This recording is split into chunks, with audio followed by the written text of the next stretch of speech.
Hey guys, I'm Darren Miles with Darren Miles Photography, and I'm based here in beautiful, sunny Southwest Florida. I'm in the dungeon right now, which is also known as my studio. As promised, I'm going to do a Micro Four Thirds lens review, and this is the kind of lens that'll make you fall in love with photography all over again. If you're curious to learn more, stick around and see what it is.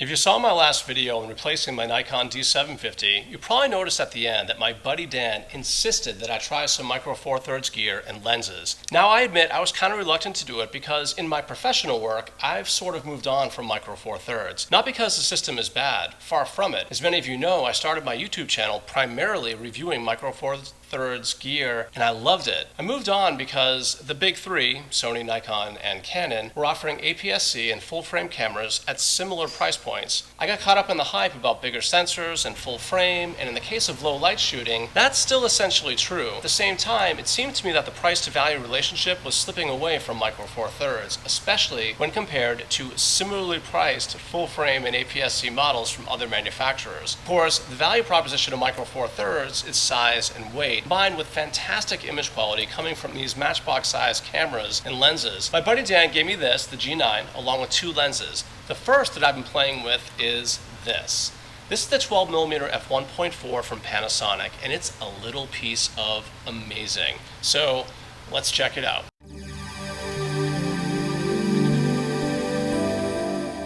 So first up is build quality, and it's a ridiculously finely sculpted gem of a lens. It's made out of metal and coming in at just under 12 ounces, or 335 grams. The 12 will give you really good low light performance without weighing you down. One of the true benefits of the Micro Four Thirds systems in general is much smaller form factors even on wide aperture glass like this.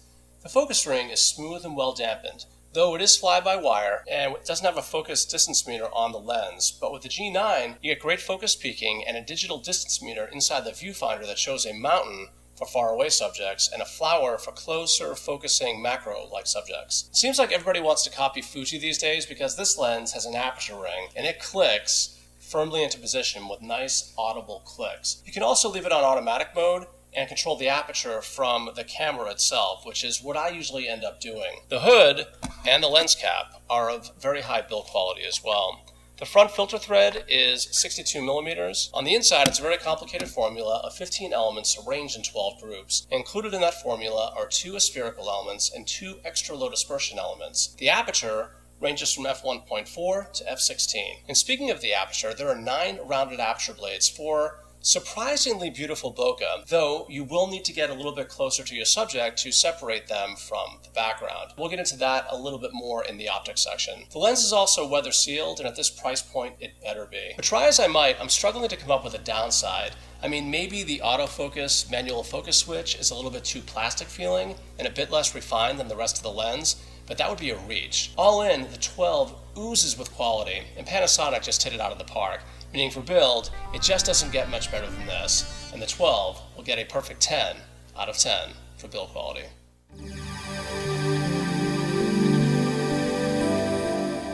Next up is autofocus speed and accuracy. Slight disclaimer regarding the autofocus. When it comes to Micro Four Thirds cameras, I'm guilty of always wanting to shoot at a lens's widest aperture. And I've done the same with the 12. I find that 90% of the time, I'm shooting wide open. And if you're going to miss focus, you'll most often miss wide open on pretty much any camera and lens combination. Though I have to say that by and large, the 12 is fast, silent, and accurate. It's not perfect, but it hits the overwhelming majority of the time. Again, even wide open. Panasonic autofocus system, to me, isn't quite as intuitive as Olympus's. But like anything, once you get used to it, things become a little bit more intuitive, and the autofocus doesn't get in the way of getting the shot. I like using single point AF with the joystick, and I find that it's fast and reliable and works just the way that I like it. With regard to AF speed, it's pretty much instantaneous, without any of the jackhammering that we often see with Micro Four Thirds lenses and mirrorless autofocus systems in general. But let me go ahead and just demo the autofocus really quickly. First things first, something up close, and by the way, the minimum focus distance of the 12 is only 7.87 inches or 20 centimeters, which does give the 12 some value as a macro lens, but here we go, something up close. Bam, that was fast. Now something far away. Bam. I mean, just like that. It's fast, it's accurate, it's silent, it's awesome. So for AF speed and accuracy, the 12 gets another perfect 10 out of 10.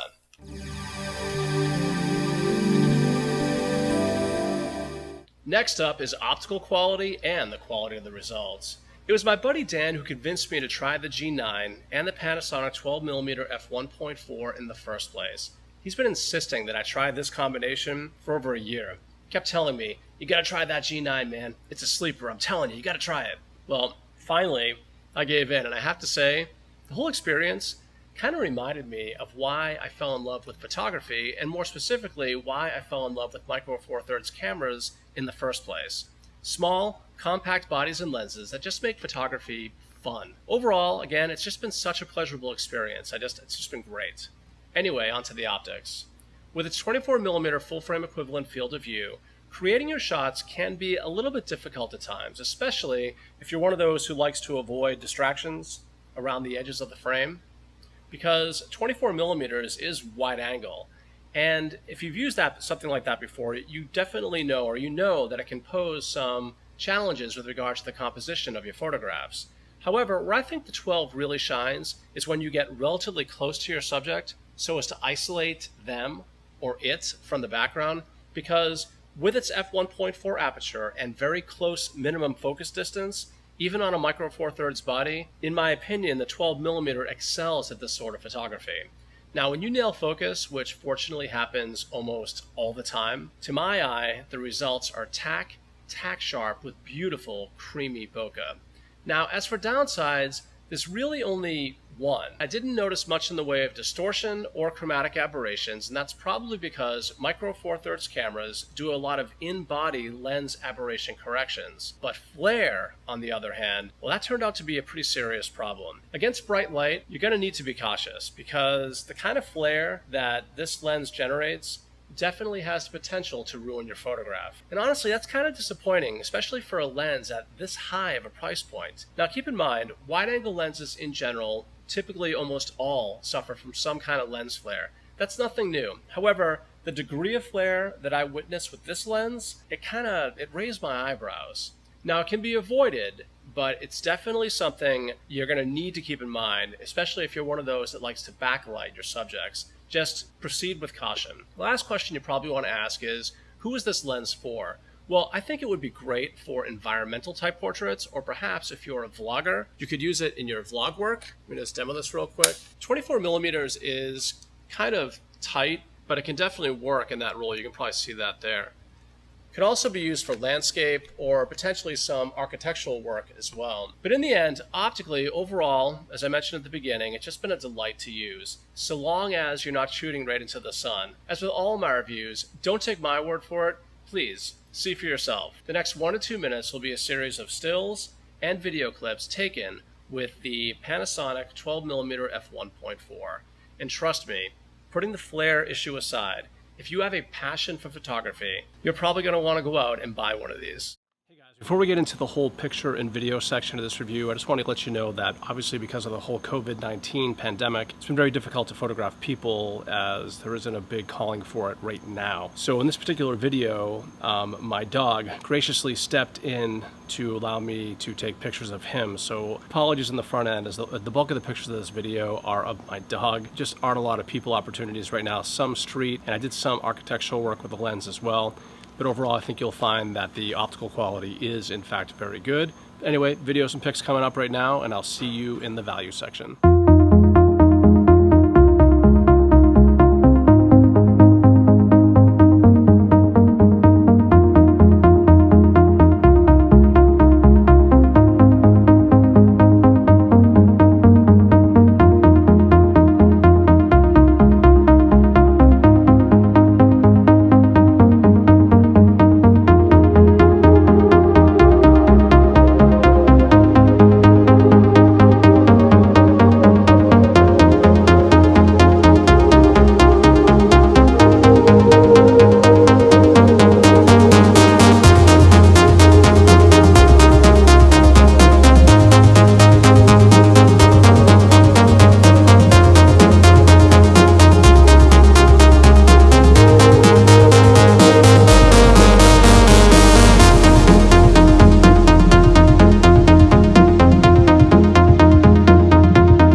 So last up is value. And yep, you knew all this photographic goodness had to come at a price, right? Well, get ready, because as great as the 12mm f1.4 is, and it is, you're going to really want to have one to shell out the $1,300 that it takes to get this lens. And this is really the dilemma for Micro Four Thirds shooters, isn't it? Because in reality, neither Olympus nor Panasonic have managed to capture a lion's share of professional photographers with their Micro Four Thirds camera systems. Now don't get me wrong, there are pros out there that are using the system, and you probably know who they are. But the majority of people who purchase Micro Four Thirds cameras are enthusiasts who just love photography and want something better than their camera phones. But do they love it enough to spend this kind of money on a lens? Now pros are going to buy it, and with good reason, because if you make your living from photography, and if you shoot Micro Four Thirds, then I think the 12 is probably a business necessity. This one, or the much more reasonably priced Olympus 12mm f2, which in and of itself is also a fantastic option. Granted, it doesn't have the same aperture, but f2 is still pretty bright. In the end, the 12mm is fantastically built, has fast, silent, and accurate autofocus, and excellent optics outside of the disappointing flare issue. But all of that goodness puts it in the upper echelon of Micro Four Thirds lenses price-wise. I understand why, but performance aside, it's a premium lens at a premium price. Is it worth $1,300? Well, I think that's up to you. For me, if it were optically closer to perfect, and if it didn't have the flare issue, then I could see maybe spending $1,300 if I made my living from photography and I used the Micro Four Thirds system. Now, if this lens were $1,000, then I think we might have a great value on our hands. But as it is, the Panny is only going to get a 7 out of 10 for value.